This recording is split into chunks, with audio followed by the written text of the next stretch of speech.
Well, I just wanted to start by congratulating all of you on such a wonderful movie. I mean, it's very, very, very beautiful. Um, it felt like one of those that kind of creeps up on you. And the longer you watch it, the more it kind of has its fingers in your bones a little bit. And so then by the end, you're just like a snotty mess, and you don't really know why.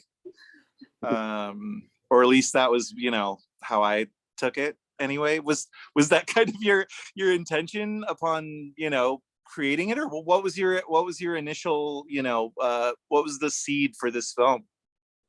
Yeah, I only like movies that devastate me and leave me snotty and crying. So that was my intention for this film. Perfect. Yeah, I succeeded. Um, but the seed of the film, it just basically came from the question is, where would you want to be and who would you want to spend it with if it was like the last couple of days of Earth? And I had always said, I want to be in a really calming place in nature with, kind people surrounding me. And Iceland was kind of the logical place for that to be. Everyone's super kind. It's beautiful and it's very calming. And if you're going to be stuck on an island, Iceland's a pretty good island. Yeah. Was that? Did Iceland pop into your head right away as the location for the setting?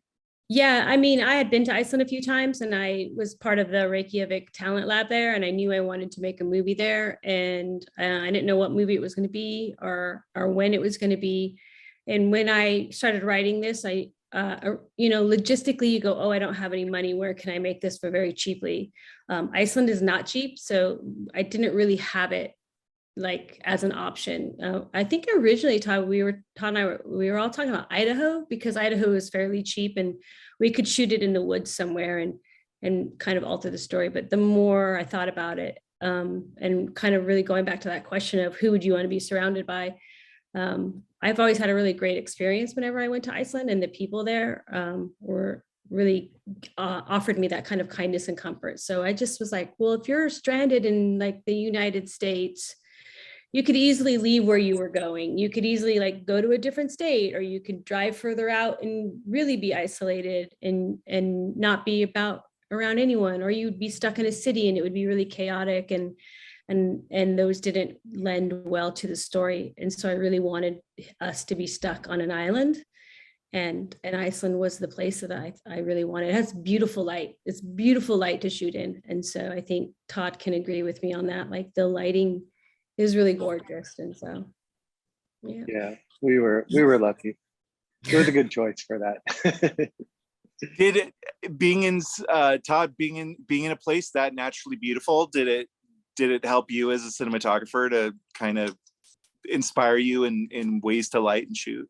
Oh, sure. Yeah, certainly. I mean, you just look around and everything's so beautiful, and kind of point the camera in any direction and find something pretty. But then the challenge for us always is matching things and creating a consistency across the film that or that grows across the look grows across the film, which was something we really worked really hard for. Not just like shooting Iceland, but the characters and intimacy with them, and the juxtaposition of like these epic landscapes and the loneliness of a human alone in these landscapes versus like the intimacy of being under the covers with Hugo, or in this little fort with the family, that we really tried to balance that massive scale and intimacy. And I think that's what Melissa and I were really going for, and just find the light. And we've talked about this before. We both have documentary backgrounds, and that we brought a lot of that to this project. And, like, where should we do this? We could do it over there and take 2 hours to light it, or we can do it over here and take 20 minutes. And we only have 10 minutes to do it, so let's do the 20-minute spot.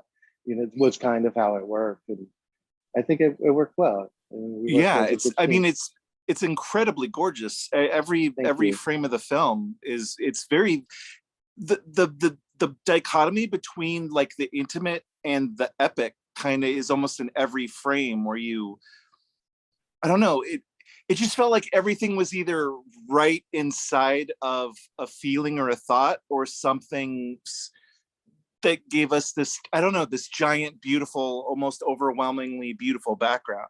Right. Yeah. Thank you. Did you, oh, sorry, go ahead. No, you go ahead. Sorry. I was just going to say, like, did you mostly shoot the film in one town, or did you kind of go all over Iceland to film? Well, not all over. I don't know Iceland that well because I only got to see the MASH that we were on for these 10 days. So I know it felt like we went a lot of places, but I feel like leaving, there was a lot more places I wanted to see. But we traveled a bunch for the first few days and shot over, and then mostly we shot in the little village for 6 or 7 days, right? Is that right? Yeah, the first kind of satellited out yeah. from there. The first 3 days we were in the Golden Circle, which is like, you know, a little touristy. It's kind of where the tourist goes. I think Berkdis can back me up on that. Because, you know, Hugo's character is a tourist himself. And so we kind of brought him to this, and we lucked out with the weather, and it was beautiful and sunny. And then, but when it came to the isolation part, we actually were in a tiny little village, and we super lucked out because every location, like exact location that I had written in the script, was actually like, we had a church like right across from where we were staying, and we had a cafe like, you know, just right down the road. And those were the only two things in the area. So we were very fortunate that we didn't have to like drive too far for distances. I think we probably had to drive maybe a half hour to the grocery store, but even that wasn't nothing compared to like what we normally had to do. So I think we really lucked out. We also shot where we lived. So all those little houses that's where we lived, and we used them to shoot in as well. So we kind of perfected the bubble before the bubble was a thing. Yeah, that's funny. That's true. When did you film? We shot in October of 2019, and then we did our post through lockdown, and then we were like, now what do we do? So right. Yeah. The timing for the release on this film seems fantastic, because a lot of the film does seem like it's almost like a plea for people to find the things that kind of bind us together as opposed to the things that push us apart. Was that always something thematically that you kind of had seen in the back of your mind when filming? Well, I knew from the very beginning, and Todd and I talked about this, and Hugo and I talked about this, that I always wanted to do like a dystopian film, but I didn't want it to be like this chaotic thing. I wanted it to be more about like the kindness of strangers, and then how we get through grief. And the grief is really what the story is about, and how we need these human connections to kind of get through that grief. I don't want to say we were lucky that a pandemic hit, but but I do think that in the post-processing and editing process, and because everything that was going on, it really did inform like how I kind of changed the edit a little bit and moved things around a little bit. And it kind of, it felt a little bit more personal at that point because of everything that was going around. And so, but more than anything, I wanted to do something that was actually kind of hopeful, and like people can walk out of it. And even though you would think that it would be really depressing because we're making a movie about death and dying, that they would walk out feeling a little bit kind of, I don't know the word, relieved that we were all dying. We're all dying. Yeah, we're all dying together. Paulo wants to live now, right? I mean, well, he's accepted. Yeah, he's accepted. Right. He's gone through those stages, and so yeah. Right, Hugo? Yeah, I think so. Yeah, I wanted to ask you, Hugo, did you in the filming of the movie, were you keeping that in the back of your mind, like throughout the filming? Were you keeping those stages of grief in the back of your mind to kind of follow the arc of your character trajectory, or? Not really. Just taking one scene at a time, to be honest. I wasn't really like thinking big picture or anything.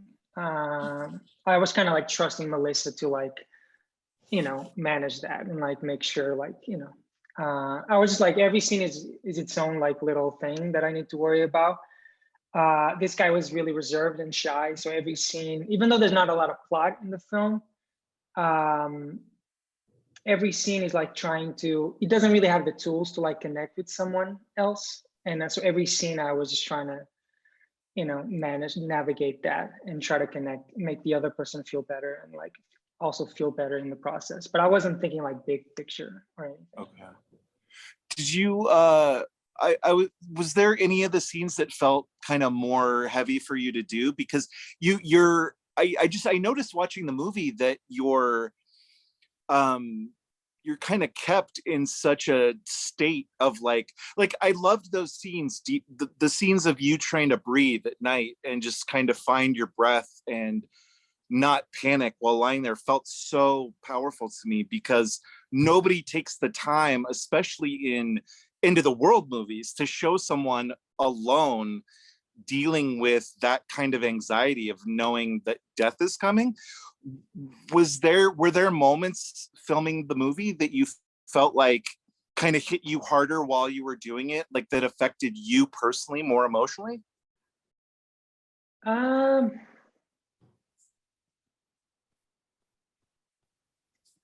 Maybe like the scene with Burgess at the end of that scene was like the first time I thought about that really hit me, like how tragic their situation is, and that was probably like the only moment that really hit me.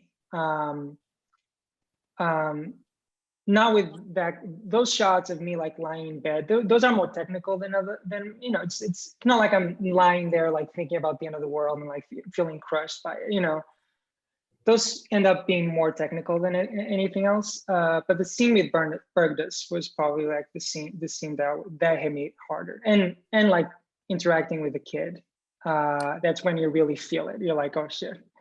Yeah. And Burgess, I wanted to ask you, your relationship to the child felt so real and so lived in. Was that dynamic hard to build initially, or did you guys find that pretty easily? I think so. I think it just came quite quickly. He was so open and playful and just really wanted to be there, I think. So it was so nice for me to connect with him and speak with him, and because he was struggling with English, then we were like connecting through that as well. And I don't know, I think it's also quite easy for me. I'm so used to work with children, so for me it's quite easy to connect with children, and I don't know, I just felt like he connected with all of you. He's so generous in a way.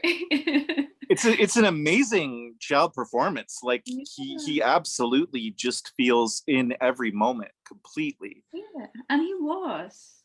Yeah, I think it also helps that he's actually not an actor. So I think like for him, he was, he's coming on to play with all of us. And I think, once he kind of got like all the stories he tells are him, the whole cake thing is just him. That's just what they did. And he had a few lines that he needed to say. And we, Bergdis and the producer would like feed him the lines in English. And then he would be able to say them. And then he would just be able to hang out with Hugo and hang out with Bergdis. And he just was himself. And he wasn't like overly conscious of a camera in his space, because Todd was very tight in that tent with them, and there wasn't really a lot of moments where we would go, don't look at the camera, which you have to say to kids a lot, because I've been able to work with a few myself, and it's a lot of don't look at the camera, but he blocked us out and he just went with it. And I think that, Hugo is very a gentle and kind person. And I think so is Bergdis. And so I think he was able to kind of really feel comfortable around them. Also, Bergdis is a parent herself. So I think she also knows how to talk to kids that way. And really with kids, you just have to say, you can't act with them. You just have to follow their lead. So once they kind of do their thing, you just have to react from what they are, which is acting, right? That's acting. Acting is reacting. Yeah. Yeah.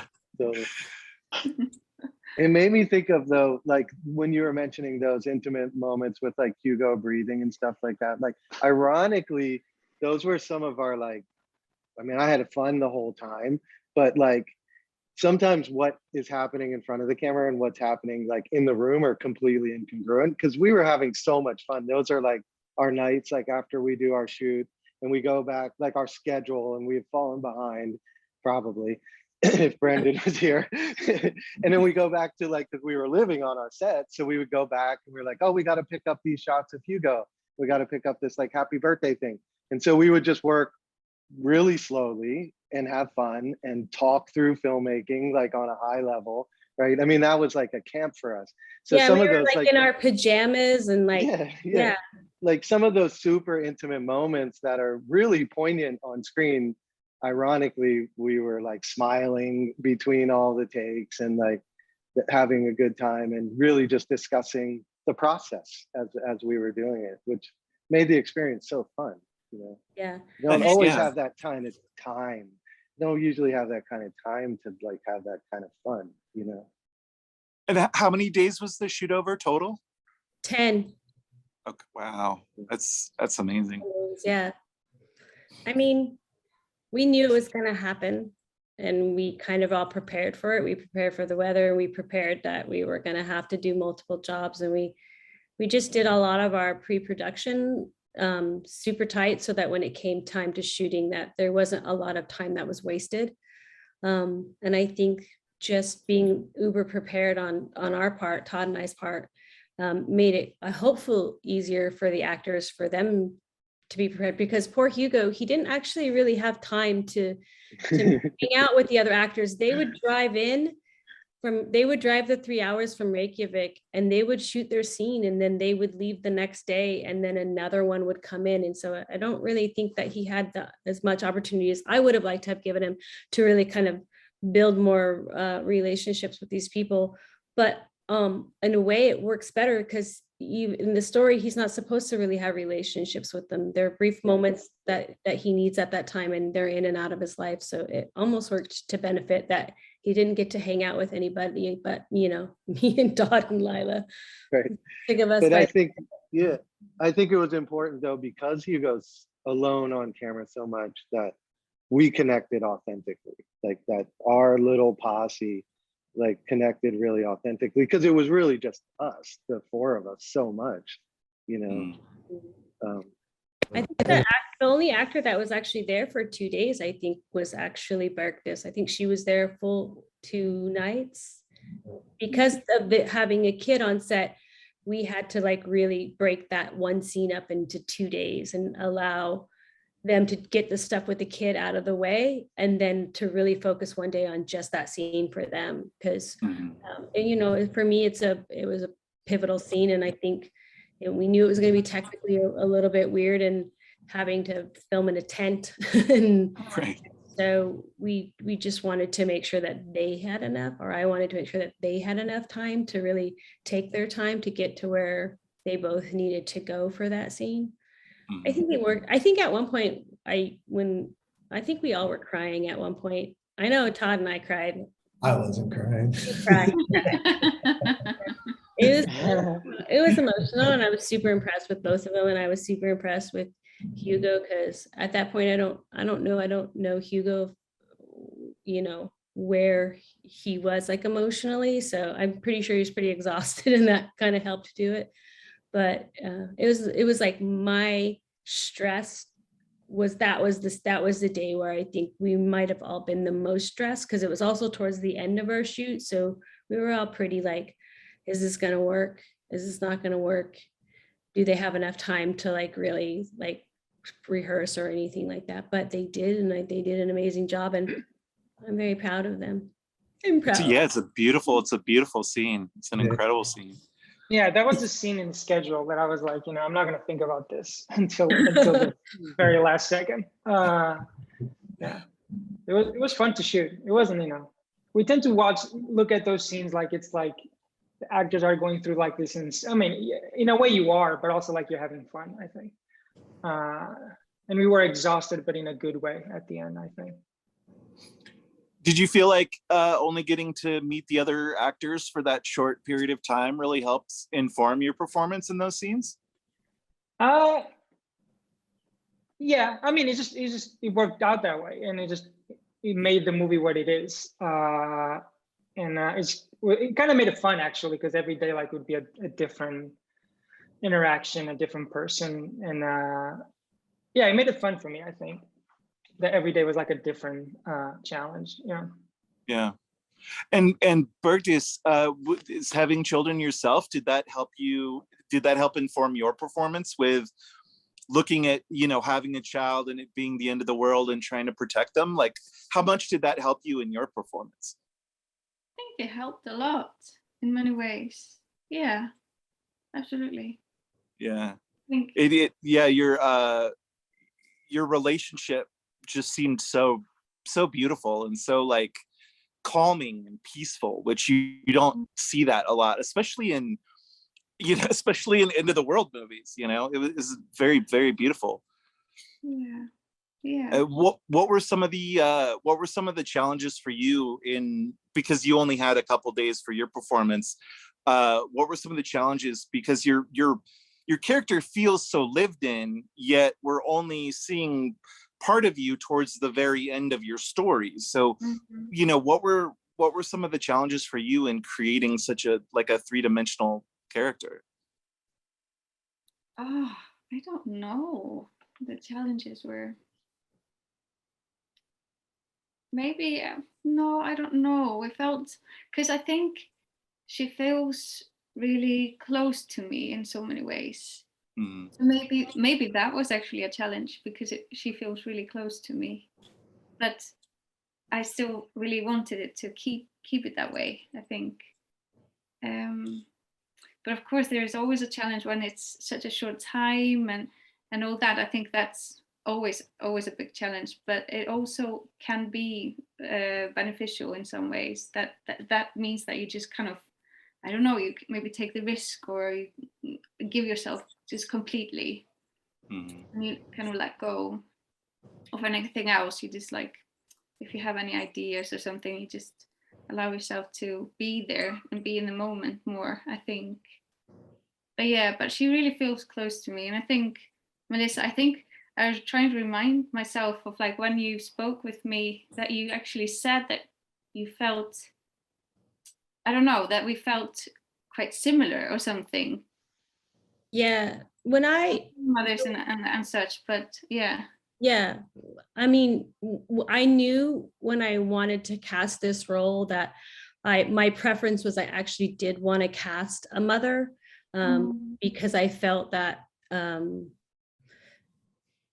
we all talk about authenticity in filmmaking and stuff like that, but I think because of my documentary background, like it kind of is always at the forefront of my mind, and I really wanted to try to cast a mother, because I just felt like they would get it right away, and because the time was so short, that would help, that would benefit them. And I think her and we spoke a lot on the phone about the character, and about her backstory a little bit, and like maybe what had happened to the father, and like where she was. And I think actually her first question was, does she just want to hook up with this guy, and like, or is there like, and like, what's her motive here? So we did talk about that, like if it was just like a end of the world like booty call, or was it so just to be sure. wanted to make sure. So we had those kind of conversations of more about what that backstory was of her. And I think really it just came down to, like, this was no matter what was going to happen in these final days, her only goal was to 100% make her kid happy. If he wanted cake for breakfast, they were going to have cake for breakfast. If he wanted to build a fort and sleep in it every day, then that's what they were going to do. That was like the only goal, like really, like we had really talked about, like no matter what, her happiness didn't count. And then all of a sudden, Paolo shows up, and she's already in a motherly mode. And so for her, it's like finding the connection with him suddenly was like, well, am I a mother figure for him, or am I turning into a different type? Like, what do all of a sudden it became about what she needed more than about what her kid needed. And it was like a really good, I hope a challenging moment for her to have to do that switch. And I actually, like, you could see it happen in the scene where she's no longer a mother, and she suddenly it's about her, and she has to start worrying about her. How is she feeling now at the end of the world? And I loved it. Yeah, Yeah, I always felt that it was a part of like, which something that I can relate to as a mother is when you kind of lose yourself somehow because you do everything for your children, and especially when you're maybe under a lot of stress and you've been working so hard and you're trying to take care of your kid. And I've been a single mom myself, so you put all your hours, all your energy into that, and then suddenly it hits you that you have forgotten who you are, and maybe just something like a little trigger that gives you that sensation and a moment of realization that, oh my God, who am I and how do I connect with myself again? So like, I don't know, I think that sort of was within me in a way. Like reconnecting with myself, but somehow through him as well. That's beautiful. Well, I know we're almost out of time, and I just wanted to ask all of you one last question. What do you hope that when people leave the theater that they bring out of the theater with them? What do you hope people take from your film and kind of keep inside themselves from, like, because I look at film as, I always feel like film is something transformative, and for me watching the film, it was the most optimistic look at the end of the world I've ever seen in my life. Like, it really was. And so I want to ask you what you hope like changes in people after watching your film.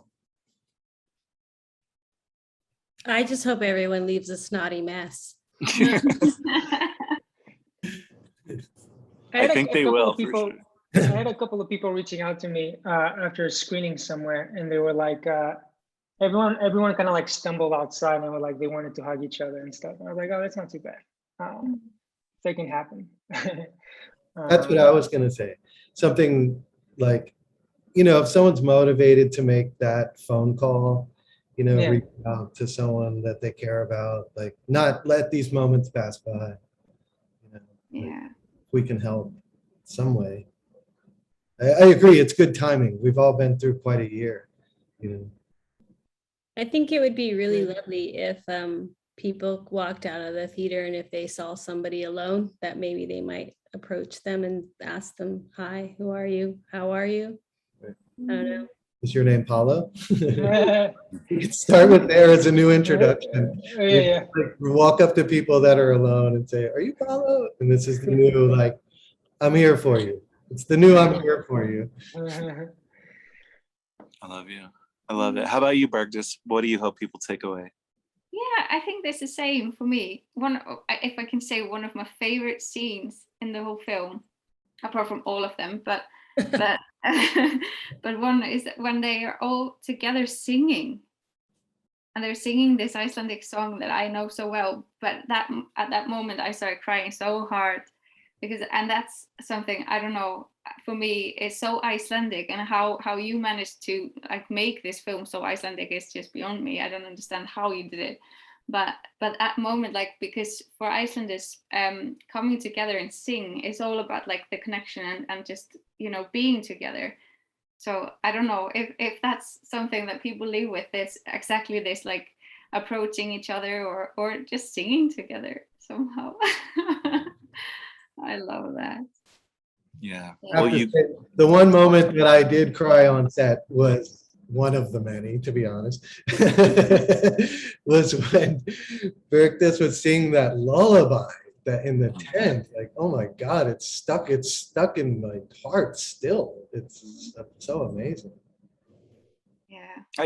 I'm really happy that we're showing the film here at Ben Film. It's an honor to show this movie. It's genuinely beautiful, and I thank all of you. Thank you. I thank you all very, very much for taking your time to chat with me today. It means a lot. Thank you for all the kind words, Thank and you, Jared. Ben for screening us. We're upset that we can't be there, but I guess we'll have to make another movie so we can come back next year. That'd be perfect. We'd love to have you. Thank you. Yeah, thank you so much. You guys have a lovely rest of your day. Thank you. You too. Thank you. You too. Guys. Thank you. Jared. Bye.